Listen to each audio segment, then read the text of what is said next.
مساء الفل. النهارده 14 رمضان، هنتكلم عن لعيب رقم 14 وهو طبعا حازم امام. حازم امام مواليد 1975 واعتزل في 2008. حازم امام اول ماتش ليه او اول موسم ليه لعبه مع الزمالك هو سنه 93. مشي سنه 96، احترف في اودينيزي وراح بعد كده نادي في هولندا. رجع الزمالك سنه 2000.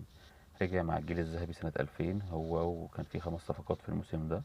كان هو حازم إمام وحسام وإبراهيم ووليد صلاح عبد اللطيف. وكان موجود بقى عبد الحليم علي وطارق السعيد وطارق السيد، كان جيل الذهبي يعني مع الزمالك. رجع ساعتها.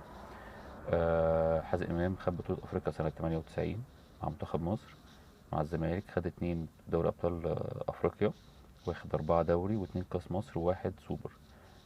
حازم امام او الجيل كله بتاع حازم امام والجيل اللي قبليه، كل معلوماتنا عنه او اللي احنا شفناه منهم يعني ده كان مع المنتخب بس. ما كانش فيه ساعتها ولا انترنت ولا دش زي دلوقتي ولا اي حاجه خالص. لا، ده كان كل معلوماتنا او كل اللي بنشوفه منهم مع المنتخب بس، مش اكتر من كده يعني.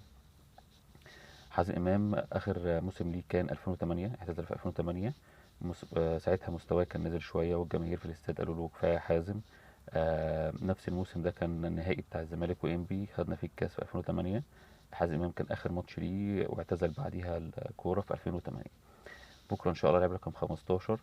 بما ان مفيش حد لعيب رقم 15 كويس في مصر يعني، او لا لعب يعني بالرقم 15، فاحنا ممكن نحط لعيبه تانية مكان ظلمت مثلا في اول 14 حلقه نحطهم في رقم 15.